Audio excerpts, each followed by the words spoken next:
नमस्कार, मैं हूं संजय शर्मा। आप देख रहे हैं 4 PM न्यूज़ नेटवर्क। आपको याद होगा कि मैंने कुछ महीने पहले एक स्टोरी ब्रेक की थी। स्टोरी ये थी कि देर रात को मेरे पास एक लड़की का अचानक व्हाट्सएप मैसेज आया है। मैसेज आता है रात के 11 साढ़े 11 बज रहे होते हैं। हाय, हाउ आर यू? मैं चौंकता हूँ, डीपी देखता हूँ, एक सुंदर सी लड़की उसमें नजर आती है। तो मुझे लगा कि हो सकता है यूट्यूब की दुनिया है, मेरे को नंबर लेके इस तरह कई प्रशंसक मैसेज करते रहते हैं। मैं कहा फाइन यू, तो उससे लिखा कि मैं भी ठीक हूँ। 1 मिनट बीतता है, वो लड़की मुझसे कहती है, "क्या हम वीडियो चैट कर सकते हैं?" तब तक मेरा दिमाग ठनकता है। मैं अपनी में सोसाइटी के एक डॉक्टर साहब थे, मैं उनके साथ डिनर कर रहा था और मैं अलर्ट था, इस तरह के केस जानता था। तो मैंने दीवार की तरफ कैमरा फेस किया और मैंने कैमरा ऑन किया।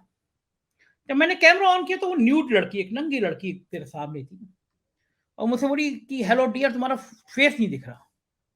मेरी आवाज़ आ रही थी, फेस नहीं दिख रहा था। उधर से वो सेक्सुअल अपनी क्रियाएँ करना शुरू कर दिया उसने। बार-बार कहा, "फेस दिखाओ, फेस दिखाओ।" 1 मिनट बाद मैंने फ़ोन काट दिया। उसके अगले दिन फिर एक फ़ोन आता है इस तरह का। वो लड़की फिर इस तरह का प्रपोज़ल देती है। मैं फिर दीवार की तरफ करता हूँ और फिर बिना कपड़े के वो लड़की सामने आ जाती है, नग्न अवस्था में आ जाती है और वो चाहती है कि मैं भी उसके कैमरे में उसके सामने आ जाऊँ। तो मैं समझ गया कि एक रैकेट है, एक जाल है। तो मुझे लगा कि अपने दर्शकों को बताना चाहिए। मैं इसके आप इसका जो पिछला वीडियो है इस डिस्क्रिप्शन में आप उसके लिंक जाके देख सकते हैं। और वो जब मैंने इसलिए वो वीडियो बनाया कि दर्शक जान सकें। मैंने वो वीडियो बनाया, एक जिले से एक व्यक्ति का फ़ोन आया, क्लास 1 अफ़सर थे, रिटायर हो गए थे, रोने लगे। बोले, मेरे नाती है, मेरे पोता है, मैं इस टेप में फँस गया। उस लड़की ने इस तरह कपड़े उतारे, मुझसे कहा कि अपना फेस दिखाओ, मैंने भी फेस दिखाया, कुछ कपड़े मैंने भी उतारे और कुछ देर बाद उसकी वो वीडियो फ़िल्म मेरे फ़ोन में आ गई। और मैं लगभग 4-5 लाख रुपए दे चुका हूँ। वो कह रही है मुझे 10 लाख रुपए और चाहिए, मैं अपना घर बेचने जा रहा हूँ। और एक आईपीएस है, वो मुझे धमका रहा है कि ये लड़की एफआईआर कर देगी। तो वो मेरे मुझसे बोले, मैं आपसे मिलने आना चाहता हूँ। वो एक जिले से मेरे पास आए। तो मैंने उनसे कहा, कोई रुपए आपको देने की ज़रूरत नहीं है।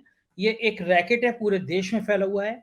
अगले दिन मैं लंच करने ताज होटल में गया तो एक व्यक्ति अपने परिवार के साथ आया, बैठा हुआ था। वो उठ के मेरे पास आया, बोले, कल मैंने आपका वीडियो देखा भाई साहब, मैं भी इस टेप में आ गया हूँ। उसका भी इंटरव्यू नीचे आपको डिस्क्रिप्शन के लिंक में मिल जाएगा। ये सब घटनाएँ हुई तभी अचानक एक ऐसे शख्स का मेरे पास मैसेज आया जिसकी मैं योग्यता के लिए उस आदमी की बहुत कदर करता हूँ। मेरी ज़िंदगी में इतने काबिल, इतने योग्य, इतने होनहार, इतने पढ़ने वाले लोग बहुत कम आए हैं। वो व्यक्ति एक ऐसा व्यक्ति है जो कई राज्यों के मुख्यमंत्री के संग काम कर चुका है। प्रधानमंत्री ने, नरेंद्र मोदी जी ने उसको विमर्श के लिए बुलाया। कई राज्यों के मुख्यमंत्री के वो एसडी रह चुके हैं। 70 से ज़्यादा उन्होंने किताबें लिखी हैं। उनकी कई किताबों को राष्ट्रीय पुरस्कार मिले हैं। किताबों के लिखने पढ़ने के मामले में वो विकिपीडिया है। देश के दुनिया के बड़े से बड़े लोगों की उन्होंने ऑटोबायोग्राफी की है। लिखना जुनून है। उनका फ़ोन आया, मेरे बड़े भाई जैसे भी हैं वो, मुझे समझाते भी रहते हैं, मुझे गाइड भी करते रहते हैं। उनका फ़ोन आया, बोले, संजय तुमने ये विषय बहुत अच्छा उठाया है। और इस तरह का फ़ोन मेरे पास भी 5-6 बार आया। मैं चौंका कि इतने ताकतवर शख्स, इतने मुख्यमंत्रियों के ओएसडी रहे काम करने वाले शख्स के को भी इस तरह एक नग्न लड़की ने अपने जाल में फँसाना चाहा।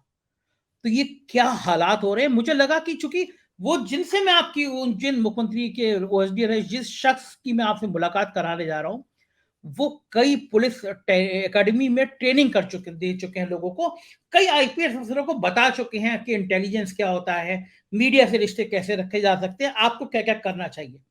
तो एक इतने जागरूक इंसान से मैं आज आपको इसलिए मिलवा रहा हूँ कि मैं आपको बताना चाहता हूँ कि किस तरह ये रैकेट फैलता है, किस तरह हमारे बच्चे और कभी-कभी बुजुर्ग है। तो इस पूरी विषय पे आज चर्चा करेंगे और आप मैं आपको दावा कर सकता हूं कि इस वीडियो का पूरा सुनिएगा। आपको इतनी तमाम जानकारी मिलेगी जिसको आप अपने बच्चों को भी शेयर करिएगा, क्योंकि अब शर्माइए मत। ये वो दौर नहीं है कि आप सेक्सुअल एजुकेशन पे बच्चों से बात नहीं कर सकते। अपने बच्चों को बचाना जरूरी है। उनको बताना है कि अगर गलती से कभी इस तरह के ट्रिप में फंस जाओ तो डरना नहीं है। अपने पेरेंट्स को बताना है, पुलिस को बताना है, कभी भी ब्लैकमेल नहीं होना है। तो मैं बिना किसी देर के परिचय कराता हूँ। मेरे साथ हैं अशोक कुमार शर्मा, एक ऐसा शख्स जिसकी पढ़ाई लिखाई इसके की जितनी तारीफें मैं कम करूं। अशोक जी, थोड़ा सा मैं अपने दर्शकों को पहले आपके मुंह से सुनवाना चाहता हूं इतनी 70 किताबें, 7 राष्ट्रीय पुरस्कार, देश के बड़े बड़े पब्लिकेशन हाउस के साथ आपकी किताबें, कई मुख्यमंत्रियों की आपने भाषण लिखे, मुलायम सिंह के ऊपर लोकसभा का भाषणों का संकलन, निशंक के उत्तराखंड के मुख्यमंत्री के साथ, योगी आदित्यनाथ के ऊपर किताब, प्रधानमंत्री नरेंद्र मोदी से संबंध और कई बड़े बड़े लोगों की ऑटोबायोग्राफी। थोड़ा सा अपने दर्शकों को बताइए अपने बारे में।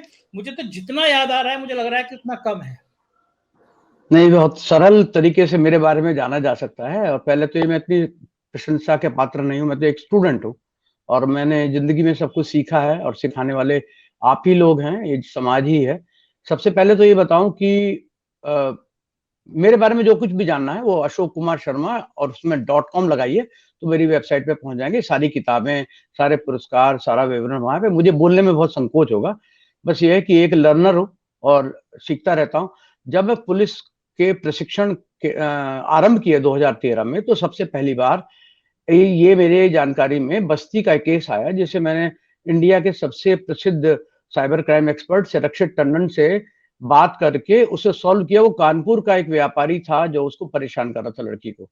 लेकिन इसके बाद में मैं तो बहुत अलर्ट रहता हूँ। संजय, आपको किसी ने ट्रेनिंग नहीं दी साइबर क्राइम से बचने की।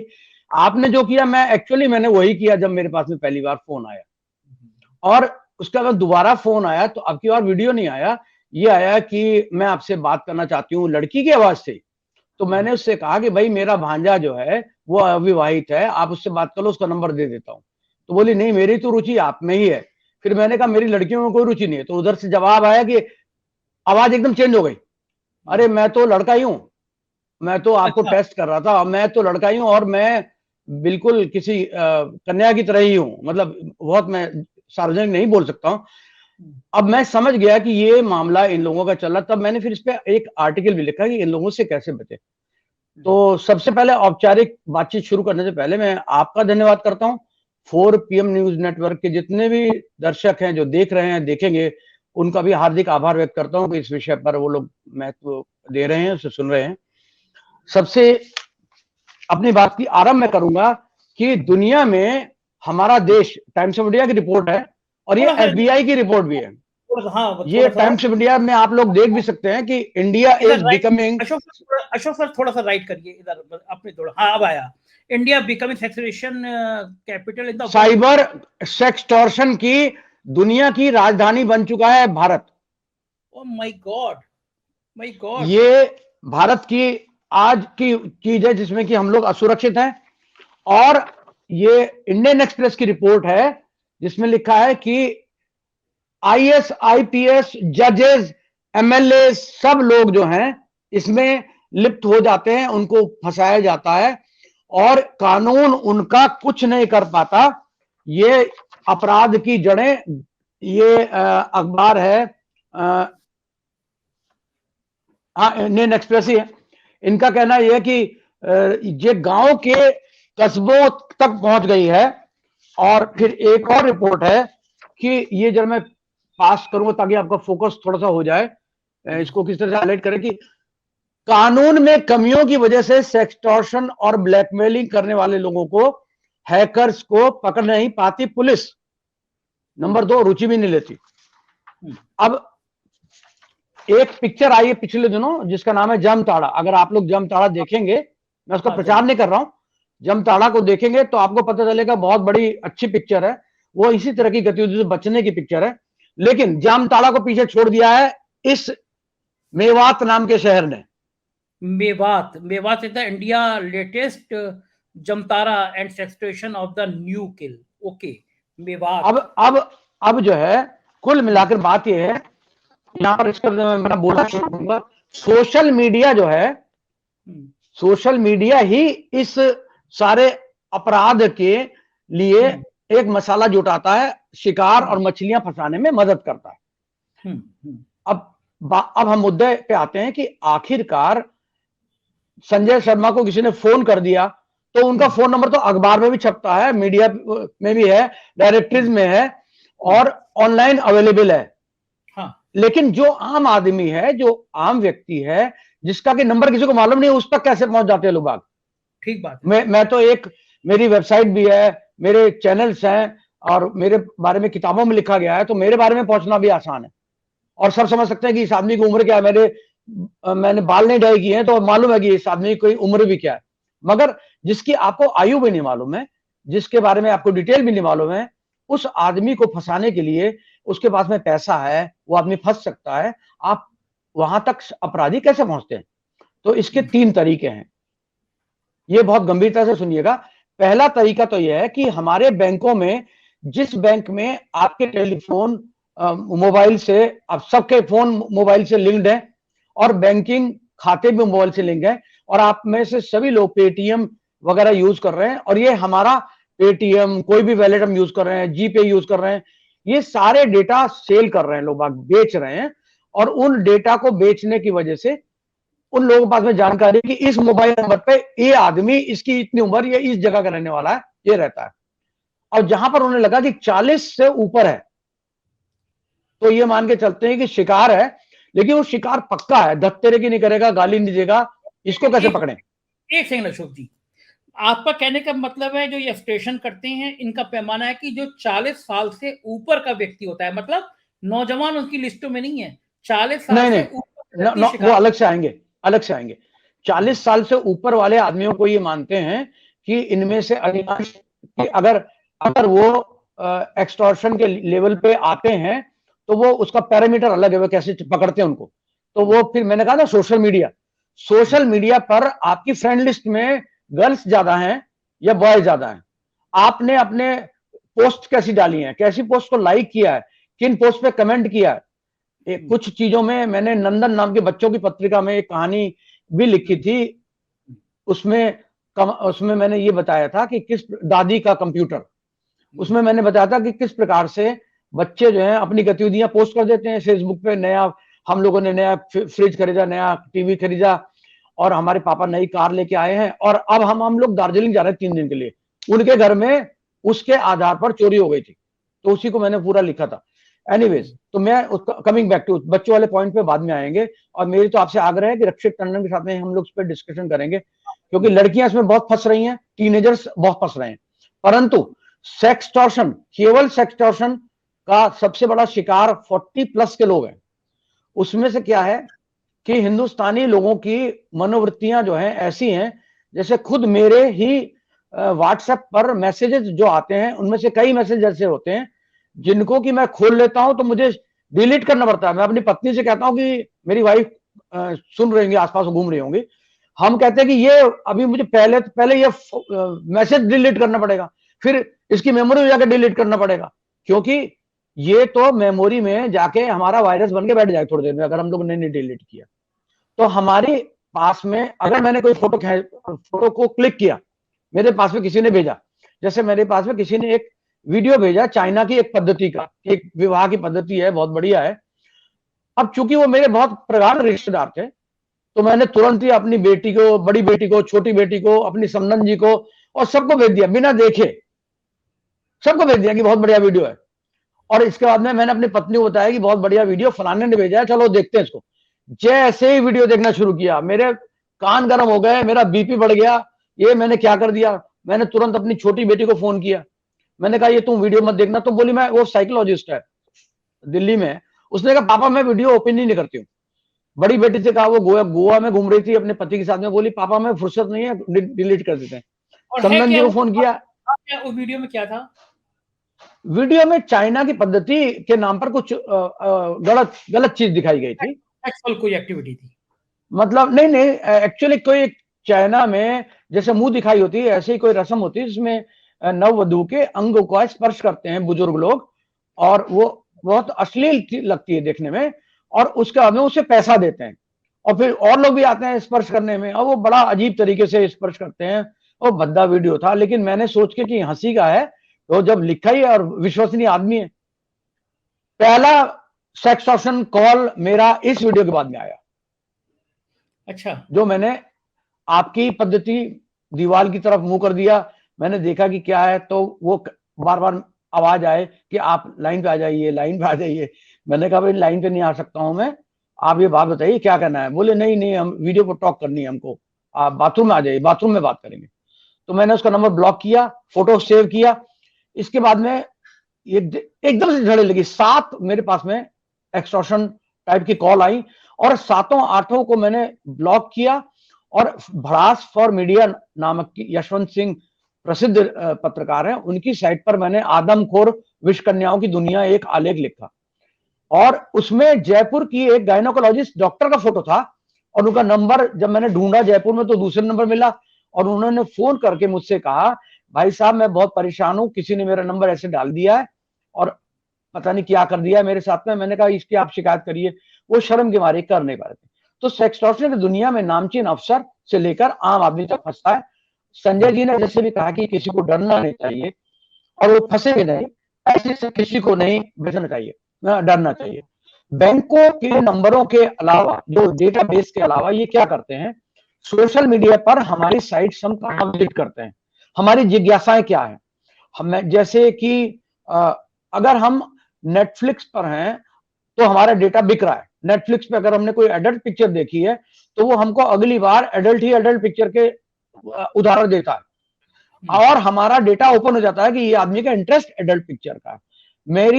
मैं अपने नाती के लिए, मेरा छोटा नाती जो है वो 10 वर्ष का करीब था उस समय, मैं एनिमेशन पिक्चरें खूब सेलेक्ट करता था तो मुझ पे एनिमेशन पिक्चरों के ही मैसेज आते थे।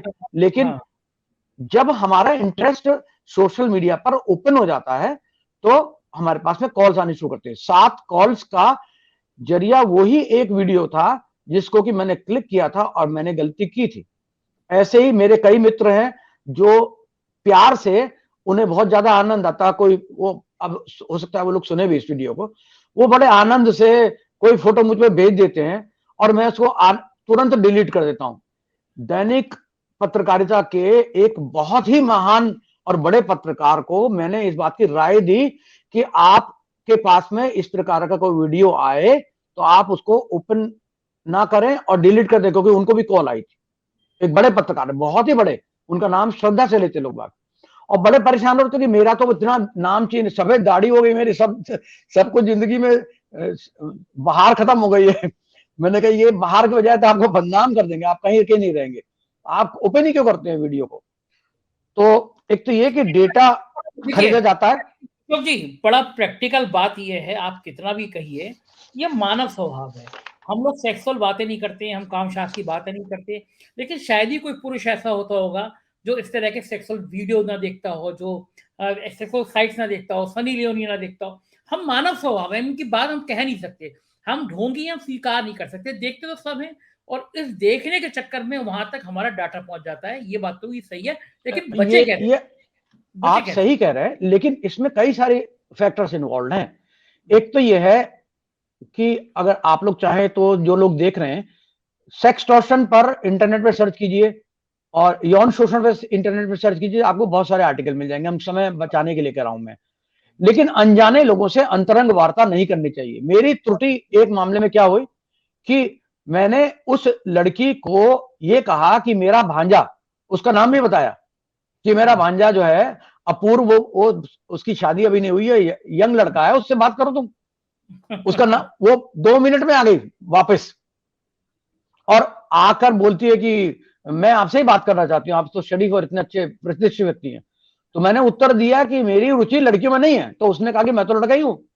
यानी फंसो किसी तरह, मुर्गा तो फंसाना है, किसी तरह से फंसाना है। तो अनजाने लोगों से अंतरंग वार्ता, मुझे कोई हमदर्दी दिखाने की जरूरत नहीं, आपको कोई हमदर्दी दिखाने की जरूरत नहीं। सेक्सटिंग, जब आप जवाब किसी का देते हैं, कोई सेक्सुअल चीज आप पे भेजी जाती है, आप उसे कहीं भेज देते हैं, खुद तो फंसते ही दूसरे को फंसा देते हैं। जैसे वो एक हमारे पहला, इस सेक्सटॉर्शन से पहले का एक दौर था जिसमें लोग बग देवी देवता को फोटो भेज दिया और संजय शर्मा को कहा 9 आदमियों को भेजो नहीं तो तुम्हें नुकसान हो जाएगा, 10 आदमियों को भेजो, साईं बाबा खुश हो जाएंगे। शेयरिंग, सेक्सटिंग के बाद में आता है शेयरिंग। शेयरिंग मत करिए, क्यों दूसरे आदमी को आप खराब कर रहे हैं जो कि आप पे ट्रस्ट करता है। फिर क्या है कि पासवर्ड डिटेल्स बहुत कॉमनली हम लोग बांट देते हैं। किसी ने कहा मेरे पास में ये है, मेरे पास वो है, तुम बताओ मैं भेज देता हूं।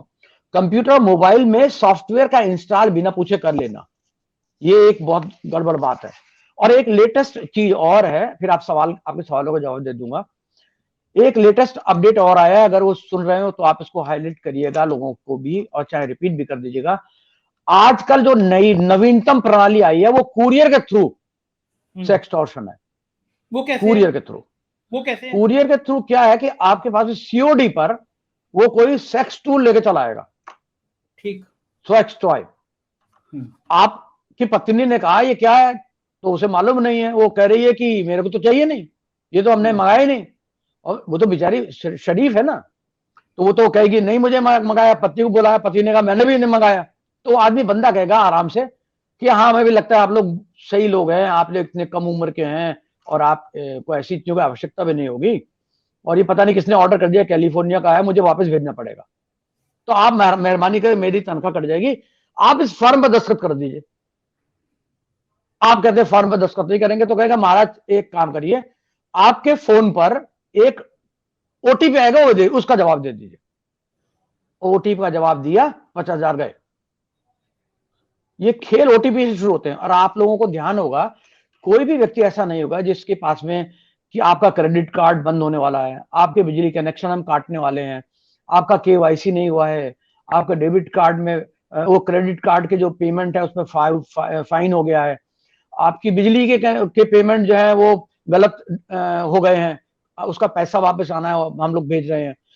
हमारी जान पहचान में एक बहुत ही अच्छे लोग हैं, वो एयरफोर्स में हैं, उन लोगों की लड़की को 1,20,000 का चूना लगा दिया OLX के थ्रू। OLX में उन्हें मेज बेचनी थी, आप बंदे ने कहा कि हम आपकी मेज खरीदते हैं, उन्हें 15,000 में बेचनी थी, बोले 15,000 में खरीदता हूं और 15,000 में भेजता हूं। 15,000 भेजे, आपको मिले नहीं मिले, बोले नहीं मिले, तो बोले देखिए ऐसा आप 1 रुपया मुझे भेजिए, 1 रुपया में उसने भेज दिया। उसने कहा ठीक है मैं आपको 51 रुपया वापस भेज रहा हूं, आ गए। अब मैं आपको दोबारा एक आखिर में इतना दिमाग पगला गया, उस लड़की ने ओटीपी पे क्लिक कर दिया जो भेजा, तुरंत उसके खाते से उसके पिताजी की मृत्यु हो चुकी है, 1.5 लाख रुपया चला गया। अशोक जी एक मैं मुद्दे पे आता हूँ, ये जो मेवात आपने जो जिस कटिंग दिखाई मुझे, ये कहाँ पे है और क्या इसकी बैकग्राउंड है, कहाँ पे है ये जो सेक्स का सबसे बड़ा हिस्सा बन गया भारत दुनिया का, सेक्स एक्सप्लॉयटेशन का, ये बहुत बड़ी खबर है ये कि दुनिया में। हाँ आवाज आ रही है अशोक जी? मैं अशोक जी आपको आवाज एक मिनट, आपको आ रही है आवाज मेरी? मैं पास आके बोलता हूँ। हाँ मैं सुन रहा हूँ आपको। मेरे माइक की बैटरी डिस्चार्ज हो गई है।